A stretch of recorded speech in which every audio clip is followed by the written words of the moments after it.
sa tao man, kapag walang sakit tapos uminom ka ng gamot, eh makakasama sa kidney mo, makakasama sa liver mo, o mai-immune yung mga bakterya na yung brand ng gamot na yon eh hindi na tumalab sa'yo sa mga susunod, mga organic na binibigay na. Yun ay parte ng aking preventive approach na sistema.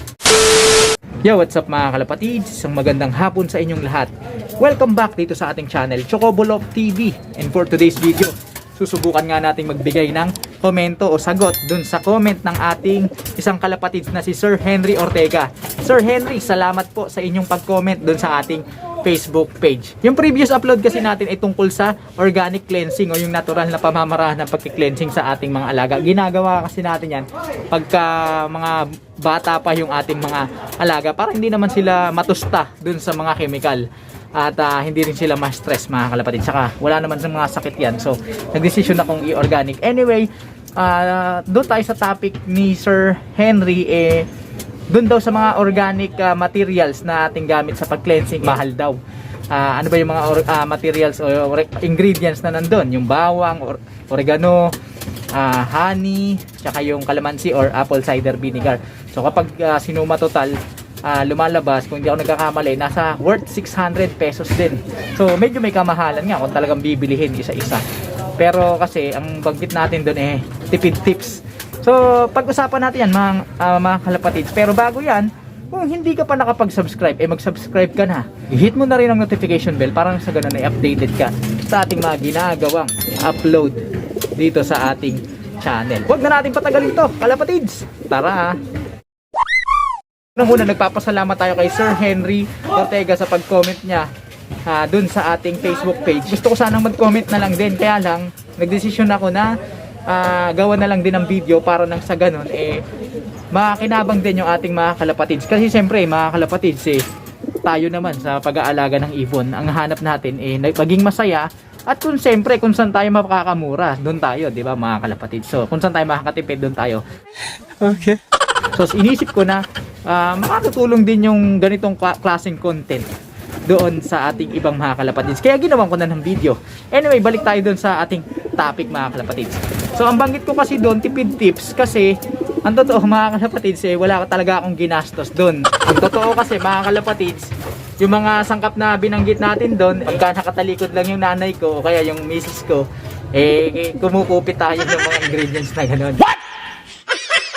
Joke lang yun mga kalapatids. Pero kidding aside, totoo yun mga kalapatids. Kinukuha ko lang kasi sa kusina. Kung walang honeybee or yung apple cider vinegar, kung ano lang yung pwede nating magamit na hindi naman tayo kailangan gumastos. Kung ikukumpara natin yung natural or yung organic cleansing dun sa mga, sabihin na natin mga top marketed pigeon products, so saan ba tayo makakamura? Saan ba tayo mapapamahal?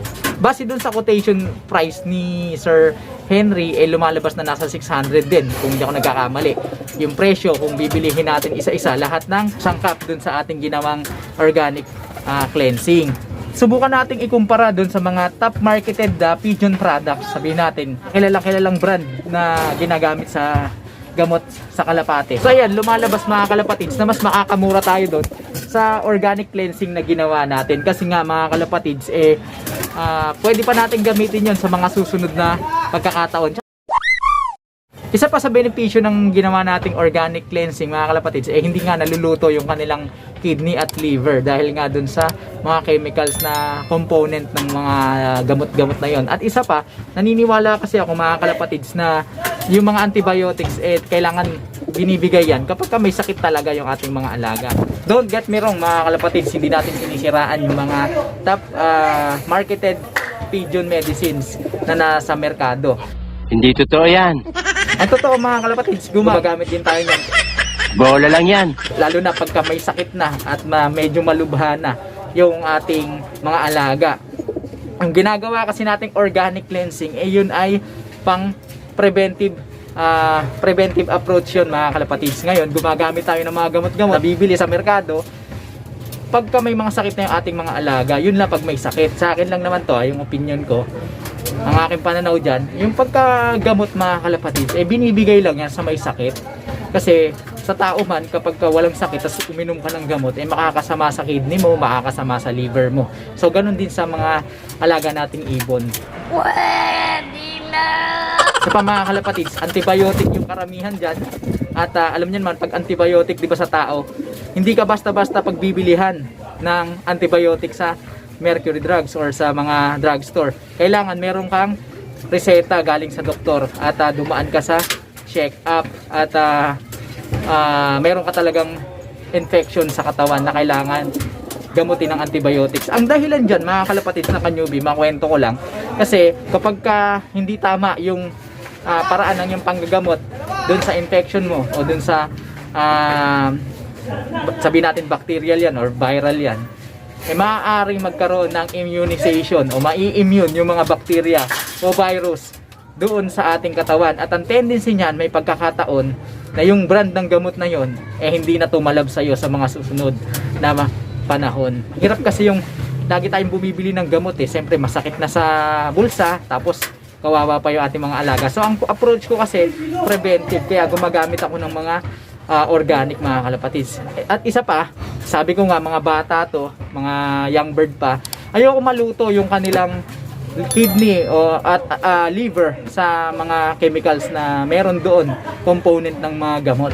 Dahil alam yan ng mga veteranong pansyet, in the long run, kapag laging nagagamot, humihina yung ating mga alaga. Bumababa yung kanilang vitality. So, iniiwasan natin yun sa ating mga alaga.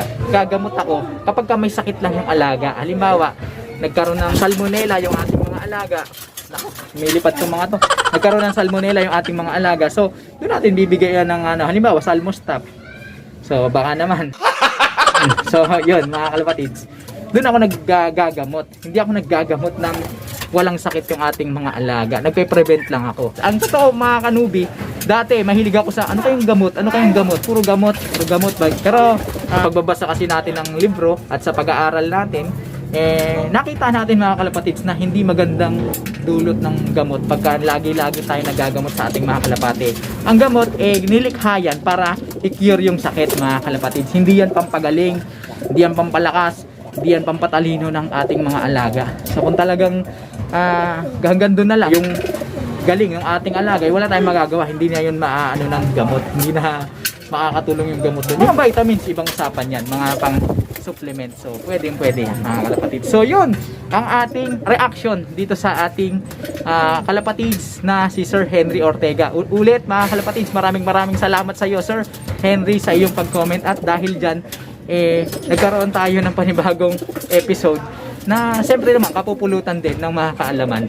At yun, mga kalapatids, sana may natutunan kayo sa ating ginawang maikling kwentuhan. Kaya kung hindi ka pa nakapag-subscribe, mag-subscribe ka na, hit mo na ang notification bell para sa ganun ay updated ka sa tuwing nag-upload tayo ng video. Paki-like, comment, share na rin kung may natutunan ka. At pakisuportahan ang ating Facebook page para sa tuloy-tuloy na kwentuhan, nakapupulutan ng mga kaalaman. So paano, mga kalapatids? Hanggang sa muling pagkikita. Paalam!